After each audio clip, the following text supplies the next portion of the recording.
I have a suggestion. Please, it's Muslim, it's not Muslim. And it's Islamic, it's not Islamic. Because I was very frustrated by the terms. It's not Muslim, okay? So the second thing is that you have been mentioning Islam. Just tell me, it's the same question over and over again. How are sects all coming together? Because there is, I know one guy who is also trying to make another sect in Pakistan. So how are we going to combine all these sects together and make a religion? Very good point. Hi, my name is Sarah. This is today's proposition. Most of your arguments are mainly involved playing with words, wholly I must add, to disguise the lack of a solid argument. You have not in any way explained why Islam as a state religion is a hindrance to the economic, political or social functioning of the country. Your argument has basically been based upon how Islam as a religion has been manipulated, as have religions for centuries, and which is a different issue. Even secularism can be manipulated in ways that Islam has been manipulated, and it has been in France when the hijab was banned because they feel that it's against the secular state. All right, point well taken. Yes. Hi. First of all, I'd just like to reply to the person here who posed a question to the very kind of you. You're speaking on behalf of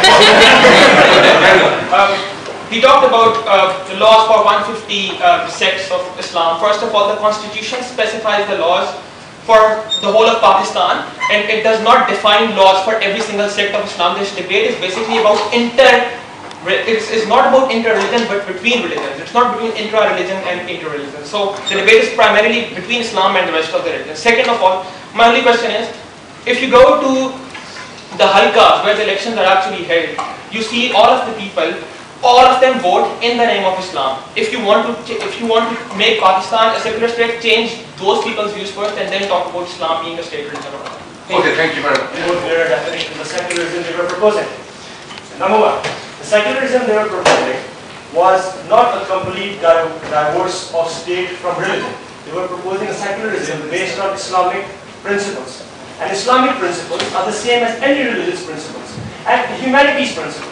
So it's not saying that divorcing state from religion will make us irreligious or will make us Turkey or will make us France. Another thing, if you said that halqas, if all people in the halqas vote in the name of Islam, then my friend, for the past 64 years, the Jamaat Islami would have swept every election in Pakistan. In the name of Islam, then the Jamaat Islami would have swept every election in Pakistan. Okay, could we have the answers to these questions and then come back for the second round? Is it alright? Because there are about 5 or 6 people with their hands up, okay? Could you wait?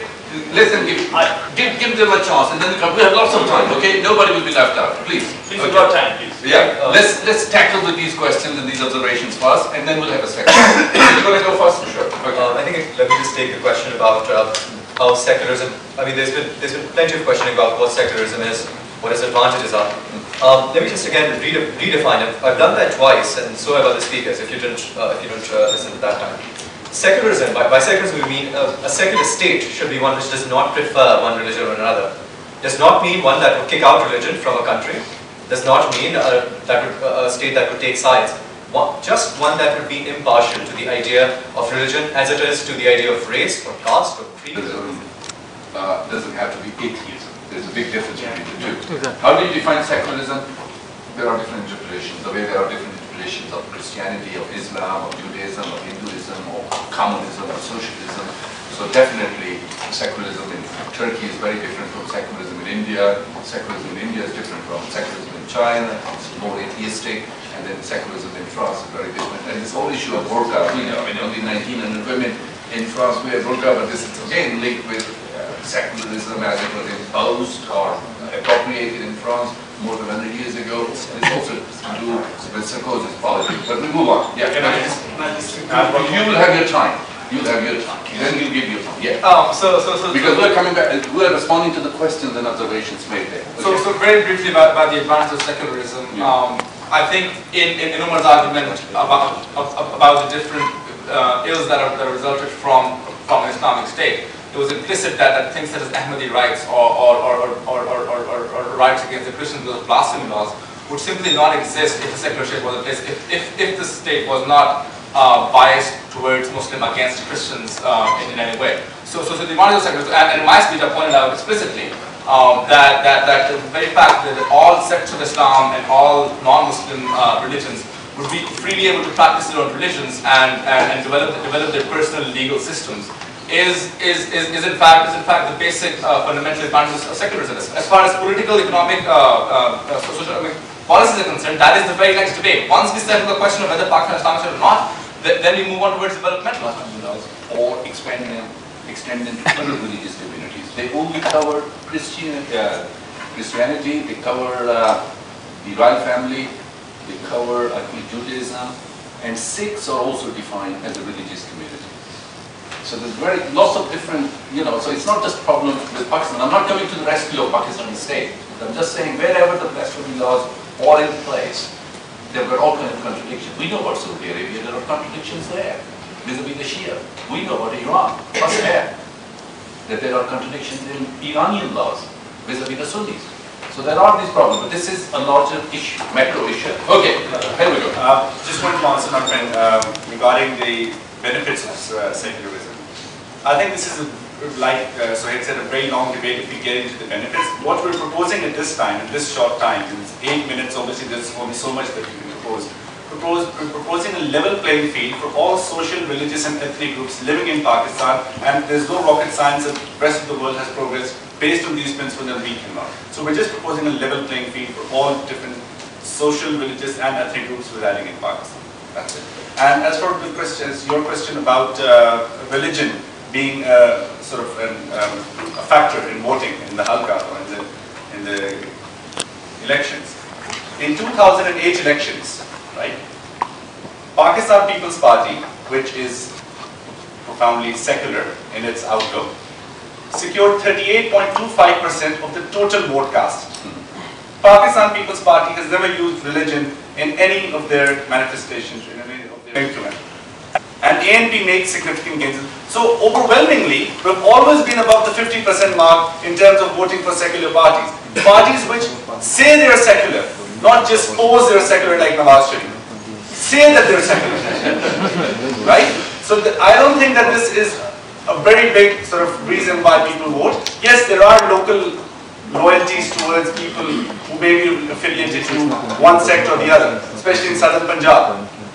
But in majority of Pakistan, voting has been an affair linked more to the local candidate rather than religion. So let's just please take that out. We'll come back to you, but this is that we are an Islamic republic. We need to move on. Iran made a decision, they moved on. Malaysia made a decision that their state religion is Islam. They have moved on and they've progressed. You can't just keep on revisiting history and bringing up history and trying to, as I said, open a Pandora's box. Now, to answer the question of whether Muhammad Ali Jinnah wanted an Islamic Pakistan or not, my view on that is, can you ever imagine being in Muhammad Ali Jinnah's place in 1940s when the whole world is out there to destroy the Ottoman Empire, and then you're one person there and you come and it was destroyed.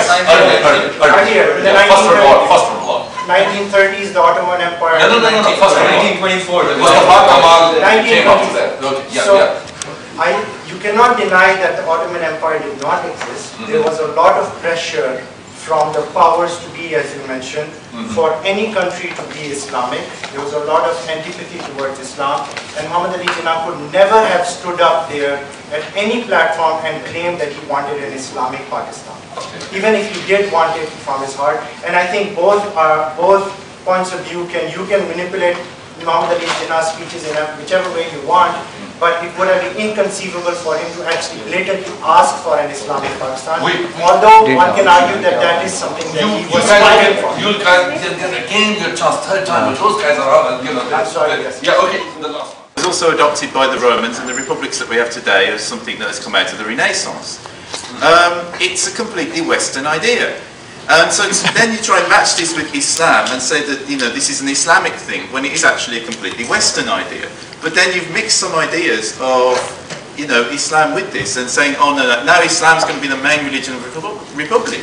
Yeah, isn't the idea of a republic that every citizen has rights within the republic and rights to live their lives freely without hindrance unless they're doing crime or something?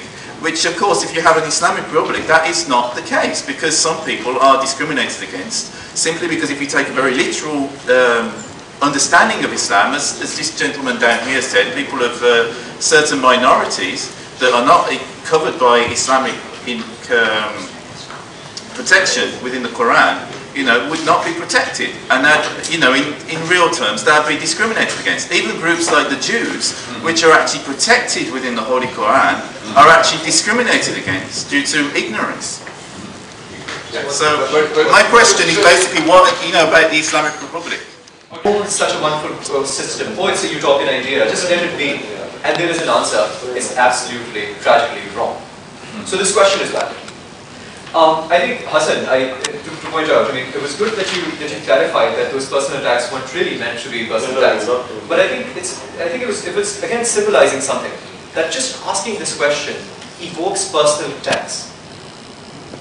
I remember, and let me share this with you. When we were trying to arrange this debate, there were people who called us, who said that we weren't Pakistani, who said that we weren't Muslims, that we were Muslim, we weren't Pakistani, Pakistanis were Muslims.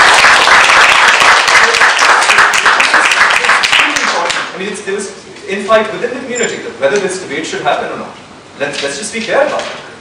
So just having this debate shows that it was important. Now, and I think again, we're not advocating for a magical solution. Remember, we're not even advocating a solution right now. We're just arguing as a matter of principle. We're saying that this is what seems fair, this is what seems just. So simplistic, myopic ideas that secularism would just kick out Islam, it would not include Christianity. Christianity, some people would argue, is a welcome system, let it be there, right? But the idea is that we need to go upon simplistic ideas of secularism, atheism, or something that evicts everything out. And Mr. Bhatti, I must say I was frankly disappointed by your speech.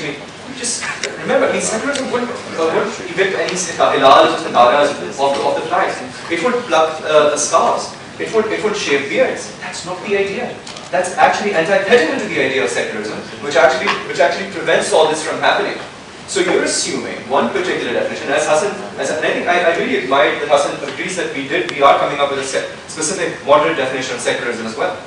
So rather than taking upon a completely biased view, go ahead. Just one. Yeah. No, you get your chance. No, it's a point of interest. We're going to do a formal debate. Yeah, you will have a formal debate.